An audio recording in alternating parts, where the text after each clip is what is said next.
双语音标领航，注音阅读启蒙，叶兴阳有声读物。Beautiful Joe by Marshall Saunders. Beautiful Joe, an autobiography by Marshall Saunders with an introduction by Hezekiah Butterworth of Youth's Companion, Philadelphia. To George Thorndike Angel, President of the American Humane Education Society, the Massachusetts Society for the Prevention of Cruelty to Animals, and the Pan-American Band of Mercy, 19 Milk Street, Boston. This book is respectfully dedicated by the author. Preface. Beautiful Joe is a real dog, and Beautiful Joe is his real name. He belonged during the first part of his life to a cruel master, who mutilated him in the manner described in the story. He was rescued from him, and is now living in a happy home with pleasant surroundings, and enjoys a wide local celebrity. The character of Laura is drawn from life, and to the smallest detail is truthfully depicted. The Morris family has its counterparts in real life, and nearly all of the incidents of the story are founded on fact. The author. Introduction. The wonderfully successful book, entitled Black Beauty, came like a living voice out of the animal kingdom, but it spake for the horse, and made other books necessary. It led the way, after the ready welcome that it received, and the good it has accomplished and is doing. It follows naturally that someone should be inspired to write a book to interpret the life of a dog to the humane feeling of the world. Such a story we have in Beautiful Joe. The story speaks not for the dog alone, but for the whole animal kingdom. Through it we enter the animal world, and are made to see as animals see, and to feel as animals feel. The sympathetic sight of the author, in this interpretation, is ethically the strong feature of the book. Such books as this is one of the needs of our progressive system of education.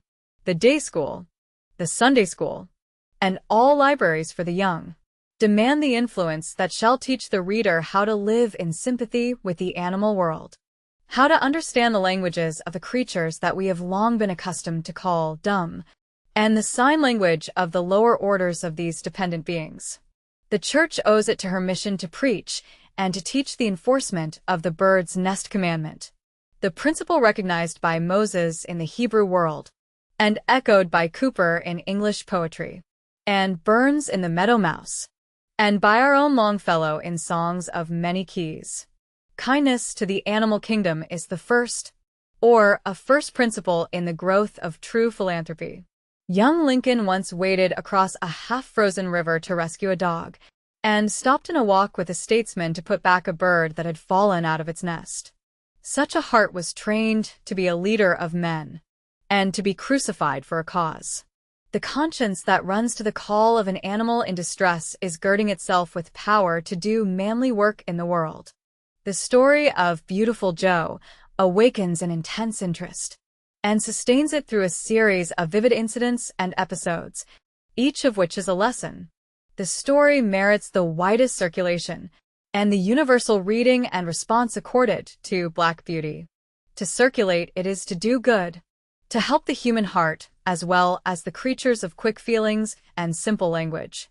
When, as one of the committee to examine the manuscripts offered for prizes to the Humane Society, I read the story, I felt that the writer had a higher motive than to compete for a prize, that the story was a stream of sympathy that flowed from the heart, that it was genuine, that it only needed a publisher who should be able to command a wide influence, to make its merits known, to give it a strong educational mission.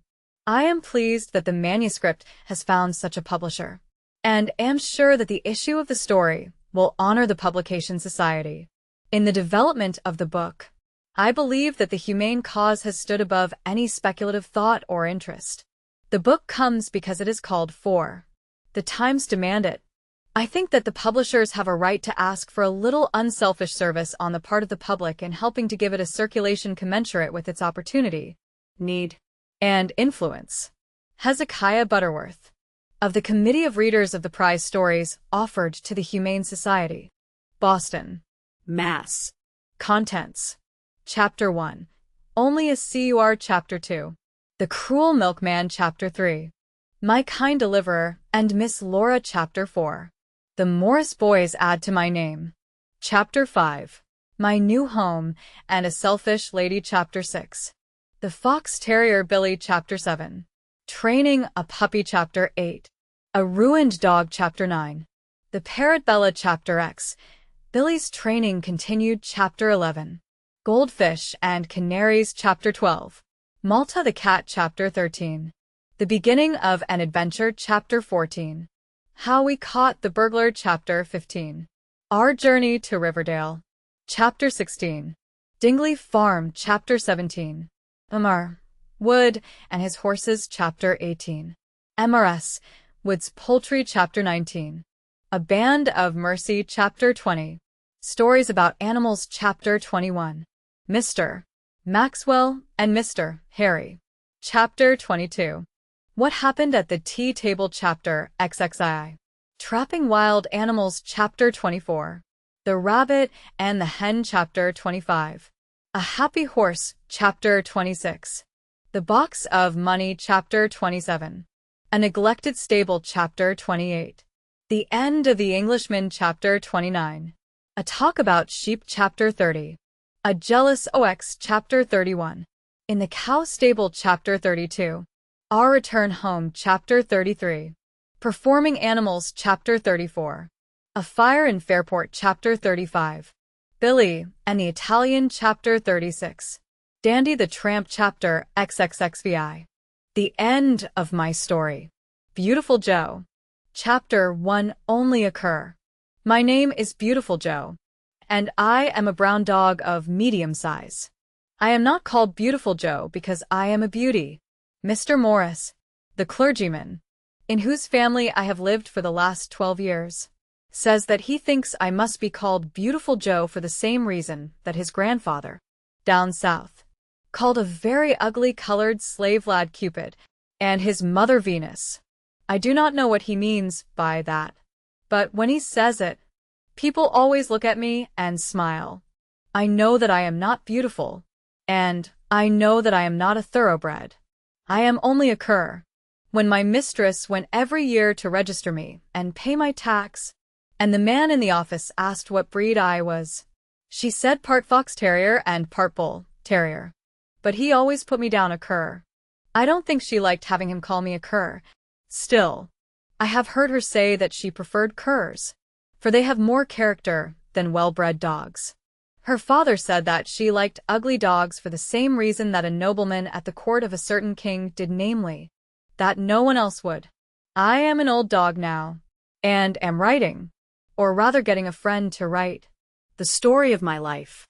I have seen my mistress laughing and crying over a little book that she says is a story of a horse's life, and sometimes she puts the book down close to my nose to let me see the pictures.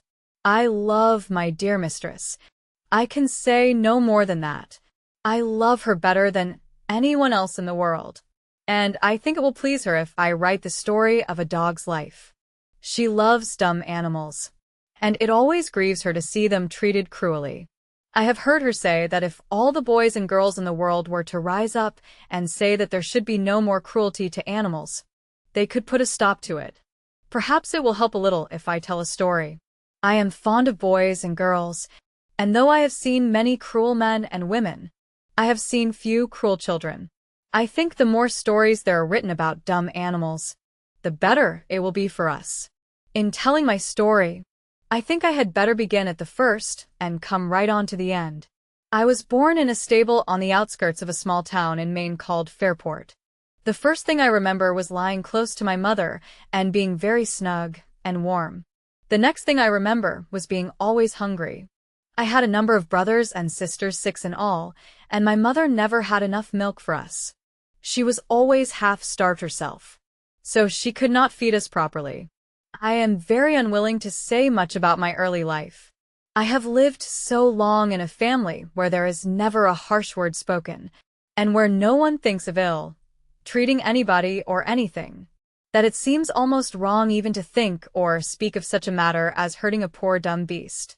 The man that owned my mother was a milkman. He kept 1 horse and 3 cows, and he had a shaky old cart that he used to put his milk cans in. I don't think there can be a worse man in the world than that milkman. It makes me shudder now to think of him. His name was Jenkins, and I am glad to think that he is getting punished now for his cruelty to poor dumb animals and to human beings. If you think it is wrong that I am glad, you must remember that I am only a dog. The first notice that he took of me when I was a little puppy, just able to stagger about, was to give me a kick that sent me into a corner of the stable. He used to beat and starve my mother. I have seen him use his heavy whip to punish her till her body was covered with blood. When I got older, I asked her why she did not run away. She said she did not wish to, but I soon found out that the reason she did not run away was because she loved Jenkins. Cruel and savage as he was, she yet loved him, and I believe she would have laid down her life for him. Now that I am old, I know that there are more men in the world like Jenkins. They are not crazy. They are not drunkards. They simply seem to be possessed with a spirit of wickedness. There are well-to-do people, yes, and rich people, who will treat animals, and even little children, with such terrible cruelty, that one cannot even mention the things that they are guilty of. One reason for Jenkins' cruelty was his idleness. After he went his rounds in the morning with his milk cans, he had nothing to do till late in the afternoon but take care of his stable and yard. If he had kept them neat, and groomed his horse, and cleaned the cows, and dug up the garden, it would have taken up all his time, but he never tidied the place at all, till his yard and stable got so littered up with things he threw down that he could not make his way about. His house and stable stood in the middle of a large field, and they were at some distance from the road. Passers-by could not see how untidy the place was. Occasionally, a man came to look at the premises and see that they were in good order, but Jenkins always knew when to expect him, and had things cleaned up a little. I used to wish that some of the people that took milk from him would come and look at his cows. In the spring and summer, he drove them out to pasture, but during the winter, they stood all the time in the dirty, dark stable, where the chinks in the wall were so big that the snow swept through almost in drifts. The ground was always muddy and wet. There was only one small window on the north side, where the sun only shone in for a short time in the afternoon. They were very unhappy cows, but they stood patiently and never complained, though sometimes I know they must have nearly frozen in the bitter winds that blew through the stable on winter nights. They were lean and poor, and were never in good health. Besides being cold, they were fed on very poor food. Jenkins used to come home nearly every afternoon with a great tub in the back of his cart that was full of what he called peelings. It was kitchen stuff that he asked the cooks at the different houses where he delivered milk to save for him. They threw rotten vegetables, fruit parings, and scraps from the table into a tub and gave them to him at the end of a few days. A sour, nasty mess it always was, and not fit to give any creature. Sometimes, when he had not many peelings, he would go to town and get a load of decayed vegetables that grocers were glad to have him take off their hands. This food, together with poor hay, made the cows give very poor milk, and Jenkins used to put some white powder in it to give it body, as he said. Once a very sad thing happened about the milk that no one knew about but Jenkins and his wife. She was a poor, unhappy creature, very frightened at her husband, and not daring to speak much to him. She was not a clean woman, and I never saw a worse-looking house than she kept. She used to do very queer things that I know now no housekeeper should do. I have seen her catch up the broom to pound potatoes in the pot. She pounded with the handle, and the broom would fly up and down in the air, dropping dust into the pot where the potatoes were. Her pan of soft mixed bread she often left uncovered in the kitchen, and sometimes the hens walked in and sat in it. The children used to play in mud puddles about the door. It was the youngest of them that sickened with some kind of fever early in the spring, before Jenkins began driving the cows out to pasture. The child was very ill, and Mrs. Jenkins wanted to send for a doctor, but her husband would not let her. They made a bed in the kitchen, close to the stove, and Mrs. Jenkins nursed the child as best she could. She did all her work nearby, and I saw her several times wiping the child's face with a cloth that she used for washing her milk pans. Nobody knew outside the family that the little girl was ill. Jenkins had such a bad name that none of the neighbors would visit them. By and by the child got well, and a week or two later Jenkins came home with quite a frightened face and told his wife that the husband of one of his customers was very ill with typhoid fever. After a time the gentleman died, and the cook told Jenkins that the doctor wondered how he could have taken the fever, for there was not a case in town. There was a widow left with 3 orphans, and they never knew that they had to blame a dirty, careless milkman for taking a kind husband and father from them. Chapter 2. The Cruel Milkman. I have said that Jenkins spent most of his days in idleness. He had to start out very early in the morning in order to supply his customers with milk for breakfast. Oh, how ugly he used to be when he came into the stable on cold winter mornings.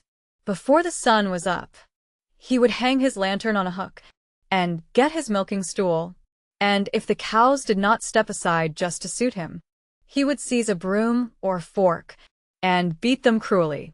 My mother and I slept on a heap of straw in the corner of the stable, and when she heard his step in the morning, she always roused me, so that we could run outdoors as soon as he opened the stable door. He always aimed a kick at us as we passed, but my mother taught me how to dodge him. After he finished milking, he took the pails of milk up to the house for Mrs. Jenkins to strain and put in the cans, and he came back and harnessed his horse to the cart. His horse was called Toby, and a poor, miserable, broken-down creature he was.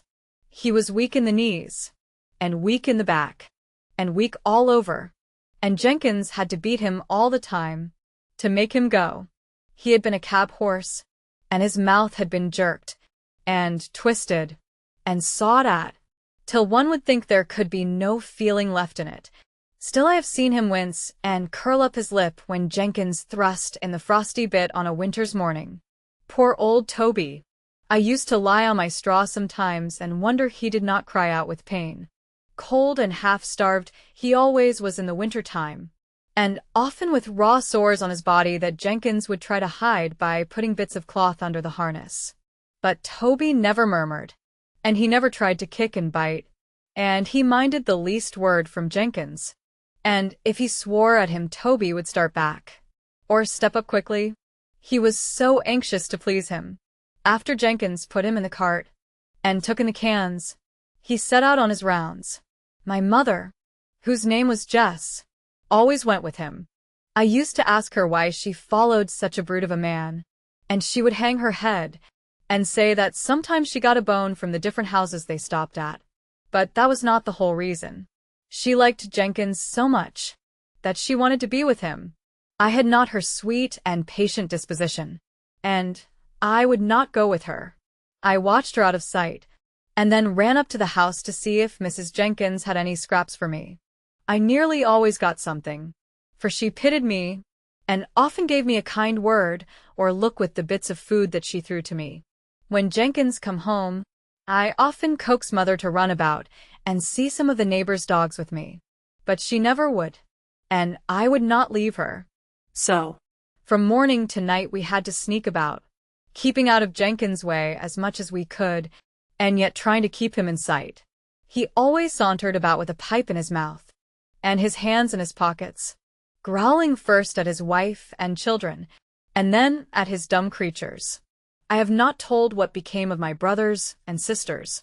One rainy day, when we were 8 weeks old, Jenkins, followed by 2 or 3 of his ragged, dirty children, came into the stable and looked at us.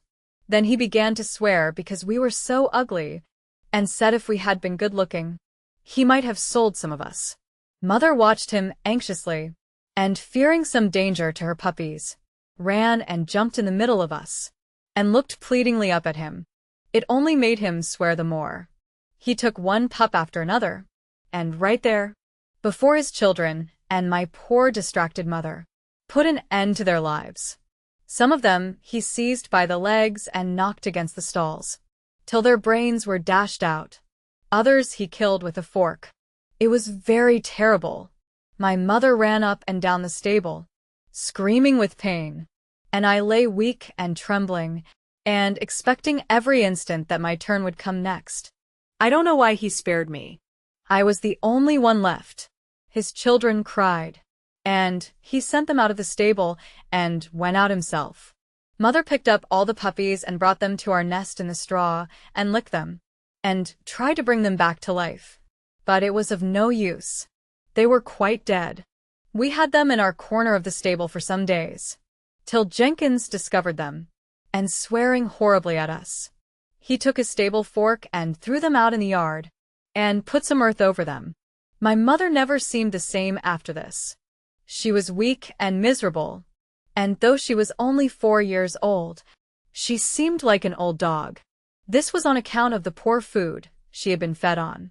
She could not run after Jenkins, and she lay on our heap of straw, only turning over with her nose the scraps of food I brought her to eat. One day she licked me gently, wagged her tail, and died. As I sat by her, feeling lonely and miserable, Jenkins came into the stable. I could not bear to look at him. He had killed my mother.